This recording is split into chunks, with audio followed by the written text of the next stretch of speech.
నెల్లూరులో బారా షాహీద్ దర్గా రొట్టెల పండుగ సందర్భంగా రాష్ట్ర ప్రజలందరికీ నా శుభాకాంక్షలు.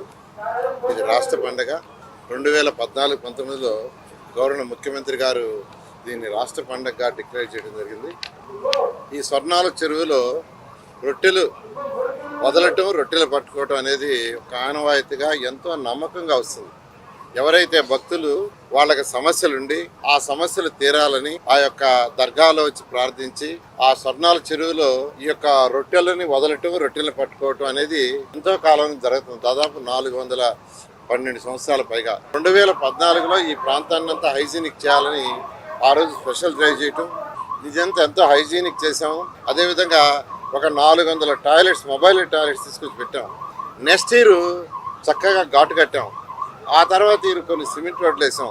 సో 2019కి వచ్చేటప్పటికి 2014లో 4 లక్షలు వచ్చింది. 2019కి వచ్చే లోపల 14 లక్షల మంది వచ్చారు భక్తులు. దానికి కారణం ఏంటంటే 2015లోనే పెరిగారు. అప్పుడు వచ్చిన అడిగితే ఒకటే చెప్పారు, సార్ మా పిల్లలు వస్తే మొదటిసారి వస్తే రెండోసారి రావట్లేదు. ఎందుకు రాలేదంటే ఇక్కడ ఉన్న నాన్ హైజీనిక్ పరిస్థితులు ఇప్పుడు మెరుగుపరిచారు. అందులో మా పిల్లలందరూ ఇప్పుడు వస్తున్నారు సార్ అని చెప్పడం జరిగింది. అలా 2014-19లో ఈ ప్రాంతాన్ని ఎంతో డెవలప్ చేసాం. అది రాష్ట్ర ప్రజలందరికీ తెలుసు. అయితే ఇక్కడ ఒకటి ఏఎస్ పేట 2 ఉన్నాయి. గవర్నర్ సీఎం గారు టూరిజం సర్క్యూట్, ఇప్పుడే శ్రీనివాస్ రెడ్డి గారు కూడా చెప్పారు, టూరిజం సర్క్యూట్ చేయాలని 2014లోనే చెప్పడం. దాని మీద ఈ మూడింటిని కలుపుతూ ఒక టూరిజం సర్క్యూట్ చేయాలని 14-19లోనే చెప్పాము. అయితే అది ముందుకు పోలా. ఏదేమైనప్పుడు ఇప్పుడు మళ్ళా దాని మీద ముందుకు తీసుకురావడం జరిగింది. ఖచ్చితంగా దీన్ని ఒక మంచి టూరిజం సర్క్యూట్గా చేస్తాం. ఎందుకంటే ఇక్కడికి వచ్చే భక్తులు నెల్లూరు టౌన్ వాళ్ళే కాదు, నెల్లూరు జిల్లా వాళ్ళే కాదు, ఈ రాష్ట్రంలో ఉండే ప్రజలే కాదు, పక్క రాష్ట్రాల వాళ్ళే కాదు, ఇతర దేశాల నుంచి కూడా వస్తున్నారు. అంటే నమ్మకం. ఒక రొట్టె, అనేకమైన రొట్టెలు ఇక్కడ పడతారు. సౌభాగ్య రొట్టెని, సంతాన రొట్టెని, విద్యా రొట్టెని, ఉద్యోగ రొట్టెని, వ్యాపార వృద్ధి రొట్టెని, ఆరోగ్య రొట్టెని, గృహ రొట్టెని, ఐశ్వర్య రొట్టెని, వ్యవసాయ రొట్టెని, రాజకీయ రొట్టెని, సుఖశాంతి రొట్టెని, ఇట్లా అనేకమైన రొట్టెలు అక్కడ వదులుతుంటారు. దాన్ని మరొకరు స్వీకరిస్తారు. వాళ్ళ కోరిక తీరితే మళ్ళీ నెక్స్ట్ ఇయర్ చదువుతారు. ఎవ్రీ ఇయర్ ఈ యొక్క ఇక్కడ భక్తుల సంఖ్య పెరుగుతుందంటే కారణం ఏంటంటే వాళ్ళు అనుకునే నెరవేరుతుంది. అంత నమ్మకమైన దర్గా ఈ బారా షాహీద్ దర్గా రొట్టెల పండుగ. దీనికి అన్ని విధాల ఈరోజు ఏర్పాటు చేశారు. చెరువులో చక్కగా మేము యాక్చువల్గా నేను, శ్రీధర్ రెడ్డి గారు, అదేవిధంగా వర్కౌట్ చైర్మన్ వచ్చి ఒక 1 వీక్ బ్యాక్ వచ్చిపోయాము. ఆ రోజు ఇన్స్ట్రక్షన్ ఇస్తే 1 ఫీట్ వాటర్ రైజ్ చేశారు. వాటర్ కూడా చాలా చాలా చక్కగా ఉంది. పరిసర ప్రాంతం అంతా నీట్గా ఉన్నాయి. ఇక్కడ దాదాపు దీనికి 6,315 మందిని మున్సిపల్ శాఖ వాళ్ళు పెట్టారు. డ్రింకింగ్ వాటర్ కానీ, శానిటేషన్ కానీ, డిఫరెంట్ వర్క్ చేయడానికి 6,315 మందిని. అదేవిధంగా పోలీసు వాళ్ళు 1,870 మందిని ఇక్కడ ఏర్పాటు చేశారు. 1,807. ఎవరికి ఎటువంటి ఇబ్బంది లేకుండా చక్కగా సీసీటీవీ కెమెరాలు పెట్టారు.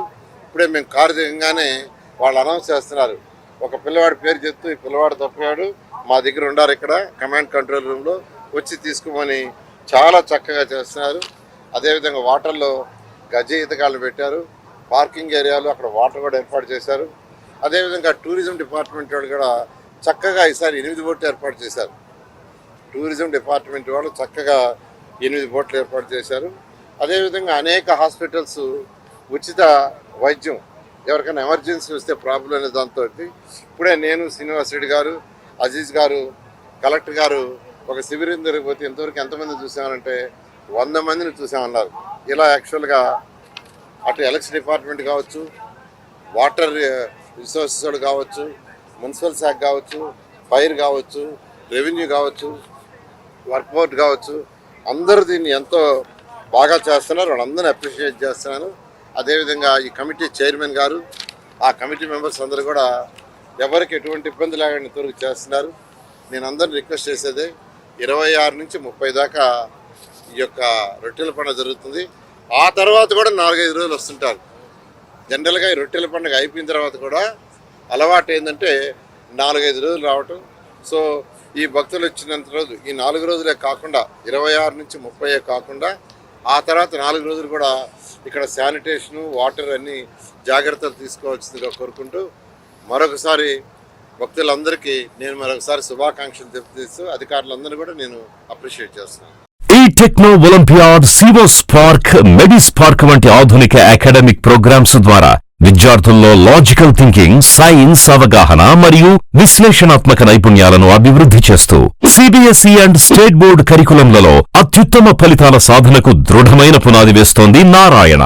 అనుభవజ్ఞులైన అధ్యాపకుల సమగ్ర మార్గదర్శకత్వంలో ప్రతి విద్యార్థిలో logical thinking and analytical skills కి పదును పెట్టి జాతీయ స్థాయి విజేతలుగా తీర్చిదిద్దుతూ వారి ప్రతిభను శిఖరాగ్రాలకు చేరుస్తోంది నారాయణ. అత్యాధునిక డిజిటల్ క్లాస్ రూమ్స్, అత్యుత్తమ ఫిజిక్స్ అండ్ కెమిస్ట్రీ ల్యాబ్స్ తో కూడిన సాంకేతికతతో కూడిన విద్యా వాతావరణం, విశాలమైన ప్లేగ్రౌండ్, పరిశుభ్రమైన డైనింగ్ హాల్లో రుచికరమైన పోషకాహారం, సౌకర్యవంతమైన హాస్టల్ సదుపాయాలు కల్పిస్తోంది నారాయణ. 2026-27 విద్యా సంవత్సరానికి అడ్మిషన్లు ప్రారంభం. వావిలేటిపాడు, ధనలక్ష్మీపురం, నెల్లూరు.